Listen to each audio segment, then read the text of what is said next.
ഷിരൂരിലേക്ക് കാർവാറിലേക്ക് dredger എത്തിക്കുന്നതിൻ്റെ ദൃശ്യങ്ങളാണ് പ്രേക്ഷകർ കാണുന്നത്. ഷിരൂരിൽ തിരച്ചിൽ നടത്താനായി ഡ്രഡ്ജർ എത്തിക്കുകയാണ്. കാർവാർ തുറമുഖത്തിൽ നിന്നുള്ള ദൃശ്യങ്ങളാണ് പ്രേക്ഷകർ കാണുന്നത്. ഡ്രഡ്ജർ ഇപ്പോൾ കാർവാർ തുറമുഖത്താണ് എത്തിയിരിക്കുന്നത്.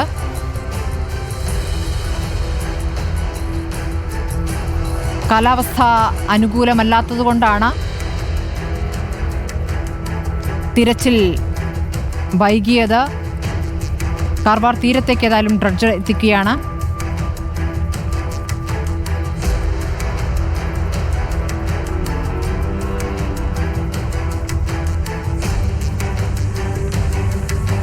ഷിരൂർ ദൗത്യത്തിനുള്ള ഡ്രഡ്ജർ കാർവാർ തീരത്തെത്തിയിരിക്കുന്നു. ടഗ് ബോട്ടുകളുടെ സഹായത്തോടെയാണ് ഡ്രഡ്ജർ വെസൽ എത്തിക്കുന്നത്. ആ ദൃശ്യങ്ങളാണ് പ്രേക്ഷകർ തത്സമയം കണ്ടുകൊണ്ടിരിക്കുന്നത്. ഈ തിരച്ചിലെങ്കിലും വാഹനം കണ്ടെത്താനാകും എന്നുള്ള പ്രതീക്ഷയാണ് നിലവിലുള്ളത്.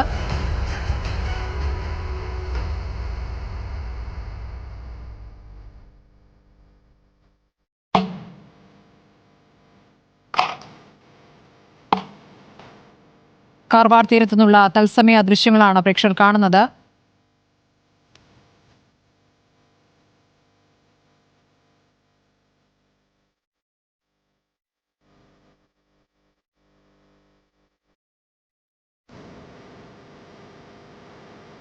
മിക്ക അഭിലാഷ് ഉണ്ട് അവിടെ നിന്നും തത്സമയ വിവരങ്ങളുമായി. അഭിലാഷ്, ഇപ്പോൾ ഡ്രഡ്ജർ കാർവാർ തീരത്ത് എത്തിച്ചിരിക്കുന്നു. അത് ഗോവയിൽ നിന്നാണോ എത്തിച്ചിരിക്കുന്നത്? എന്താണ് ഇപ്പോൾ അറിയാനാകുന്നത്? ടഗ് ബോട്ടുകളുടെ സഹായത്തോടെ ഡ്രഡ്ജർ വെസൽ എത്തിയിരിക്കുന്നു. തിരച്ചിൽ എപ്പോൾ തുടങ്ങും?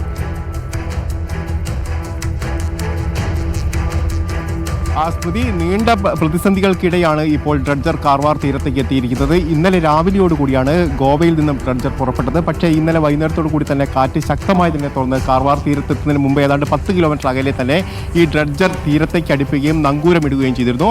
ഇതിന് പിന്നാലെ ഇന്ന് രാവിലെയോടുകൂടിയാണ് ഡ്രഡ്ജർ യാത്ര പുനരാരംഭിക്കുന്നത്. ഏതാണ്ട് ഇപ്പോൾ ഒരു 10 മിനിറ്റ് കൊണ്ട് മാത്രമാണ് ഇപ്പോൾ കാർവാർ തീരത്ത് ആഴക്കടൽ ഭാഗത്തേക്ക് ഇപ്പോൾ ഈ ഡ്രഡ്ജർ എത്തിയിരിക്കുന്നത്. നമുക്ക് ദൃശ്യങ്ങളിൽ നിന്ന് അത് വ്യക്തമായി കാണാം.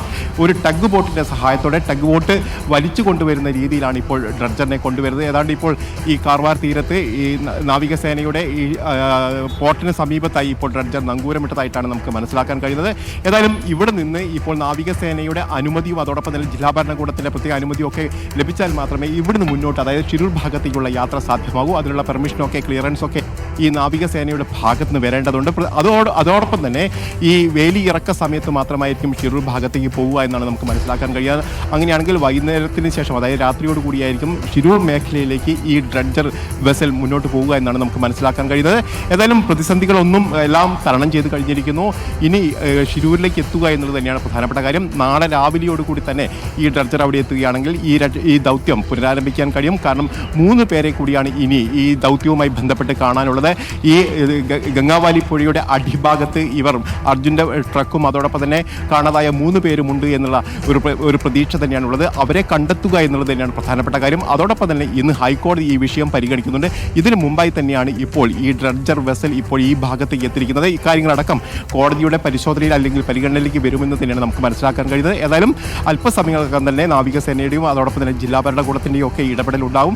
ഇതിനുശേഷമായിരിക്കും ഇവർ മുന്നോട്ട് പോവുക എന്നാണ് നമുക്ക് മനസ്സിലാക്കാൻ കഴിയുന്നത്. ഇപ്പോൾ നമുക്ക് ദൃശ്യങ്ങളിൽ നിന്ന് വളരെ വ്യക്തമായി കാണാം. ടഗ് ബോട്ട് ഈ ഡ്രഡ്ജറുമായുള്ള ബന്ധം വിച്ഛേദിച്ചതിന് ശേഷം അത് മാത്രം മറുഭാഗത്തേക്ക് മാറിപ്പോകുന്ന ദൃശ്യങ്ങളാണ് ഇപ്പോൾ നമുക്ക് കാണാൻ കഴിയുന്നത്. അതായത് ഡ്രഡ്ജർ ഇപ്പോൾ ഈ കാർവാർ തീരത്ത് അവിടെ നങ്കൂരമിട്ടിരിക്കുന്നു. ഏതാണ്ട് 20 മീറ്ററിലേറെ നീളമുണ്ട് എന്നാണ് നമുക്കിപ്പോൾ മനസ്സിലാക്കാൻ കഴിയുന്നത്. അതിൽ JCB അടക്കമുള്ള സംവിധാനങ്ങൾ, ഹിറ്റാച്ചി അടക്കമുള്ള സംവിധാനങ്ങളും അതോടൊപ്പം തന്നെ ഈ ചളി പമ്പ് ചെയ്ത് മുന്നോട്ട് കൊണ്ടുപോകാനുള്ള കാര്യങ്ങളൊക്കെ അതിൻ്റെ ഭാഗത്തുണ്ട്. നേരത്തെ നമുക്ക് ലഭിച്ചിരുന്ന ദൃശ്യങ്ങളിൽ അതിൻ്റെ 2 പോസ്റ്റുകൾ വലിയ ഉയരത്തിലുണ്ടായിരുന്നു. പക്ഷേ ആ പോസ്റ്റുകളൊക്കെ ഇപ്പോൾ താഴ്ത്തി വെച്ചിരിക്കുന്ന നിലയിലാണ് ഇപ്പോൾ നമുക്ക് കാണാൻ കഴിയുന്നത്. അതായത് ഈ ഗംഗോത്രി പാലത്തിൻ്റെ അടിയിലൂടെയൊക്കെ ഈ ട്രക്ക് ഈ വെസൽ കൊണ്ടുപോകുന്നതിന് യാതൊരു തടസ്സങ്ങളും ഇപ്പോൾ ഉണ്ടാവാനുള്ള ഒരു സാധ്യത പോലും നമുക്ക് കാണാൻ കഴിയുന്നില്ല. കാരണം അത്രയേറെ ആഴം, ഇതിന് ഉയരം കുറഞ്ഞിരിക്കുന്ന ഒരു സാഹചര്യത്തിൽ ആ പുഴയുടെ അടിഭാഗത്തുകൂടെ തന്നെ ഇതിന് മുന്നോട്ട് പോകാൻ കഴിയും. ഏതായാലും ഷിരൂർ ദൗത്യം വീണ്ടും പുനരാരംഭിക്കാനുള്ള ഒരു ശ്രമത്തിൻ്റെ ഭാഗമായിട്ടാണ് ഇപ്പോൾ ഈ ഡ്രഡ്ജർ എത്തിയിരിക്കുന്നത്. നമുക്കറിയാം, സംസ്ഥാന തലത്തിൽ നിന്ന് രാഷ്ട്രീയ തലത്തിൽ നിന്നൊക്കെ വലിയ തരത്തിലുള്ള സമ്മർദ്ദം കർണാടക സർക്കാരിൻ്റെ മുകളിൽ നിന്നുണ്ടായിരുന്നു. ആ സമ്മർദ്ദം സമ്മർദ്ദത്തെ തുടർന്നാണ് ഇപ്പോൾ ഈ ഡ്രഡ്ജർ വെസൽ ഇവിടേക്ക് എത്തിക്കാനുള്ള ഒരു നീക്കം ആരംഭിക്കുകയും ഏതാണ്ട് 1 കോടിയിലേറെ രൂപ ഇതിനു വേണ്ടി ചെലവ് വരുമെന്നാണ് നമുക്ക് മനസ്സിലാക്കാൻ കഴിയുന്നത്. 40 ലക്ഷത്തോളം രൂപ ഈ കപ്പൽ കമ്പനിയുടെ ഉടമയായ അഭിഷേനിയ കമ്പനിക്ക് ഇപ്പോൾ നൽകിയിരിക്കുന്നു എന്നാണ് നമുക്ക് മനസ്സിലാക്കാൻ കഴിയുന്നത്. അതൊരു അഡ്വാൻസ് തുക മാത്രമാണ്. ഏതാണ്ട് 96 ലക്ഷത്തോളം രൂപ ഇതിന് വേണ്ടി വരുമെന്നാണ് നമുക്ക് മനസ്സിലാക്കാൻ കഴിയുന്നത്. ഏതാണ്ട് 3 ദിവസത്തിനകം ഈ ദൗത്യം പൂർത്തീകരിക്കാൻ കഴിയുമോ എന്നുള്ള കാര്യം പരിശോധിക്കണമെന്നാണ് ജില്ലാ ഭരണകൂടം ഈ അഭിഷേനിയ കമ്പനിയോട് ആവശ്യപ്പെട്ടിരിക്കുന്നത്. പക്ഷേ ഈ അഭിഷേനിയ കമ്പനി ജില്ലാ ഭരണകൂടത്തെ അറിയിച്ചിരിക്കുന്നത് 3 മുതൽ 7 ദിവസത്തിലേറെ സമയം ഇതിന് വേണ്ടി വരുമെന്നുള്ള ഒരു കാര്യമാണ്. അതുകൊണ്ട് തന്നെ അത്രയും കാലത്തേക്കുള്ള പണം കൂടി വേണമെന്നുള്ള ഒരു ആവശ്യം ഈ അഭിഷേനിയ കമ്പനി ജില്ലാ ഭരണകൂടത്തെ അറിയിച്ചിട്ടുണ്ട്. ഏതായാലും അക്കാര്യത്തിലൊക്കെ തീരുമാനമുണ്ടാവേണ്ടതുണ്ട്. പക്ഷേ ഇപ്പോൾ ഡ്രഡ്ജർ ഇപ്പോൾ കാർവാർ തീരത്തെത്തിയിരിക്കുന്നു. ഏതാണ്ട് ഇന്ന് രാത്രിയോടുകൂടി തന്നെ ഷിരൂർ ദൗത്യത്തിനായി ഷിരൂർ മേഖലയിലേക്ക്, അതായത് മണ്ണിടിച്ചിലുണ്ടായ ആ മേഖലയിലേക്ക് ഈ ഡ്രഡ്ജർ എത്തിക്കാൻ കഴിയുമെന്നതിനാണ് നമ്മൾ കരുതുന്നത്.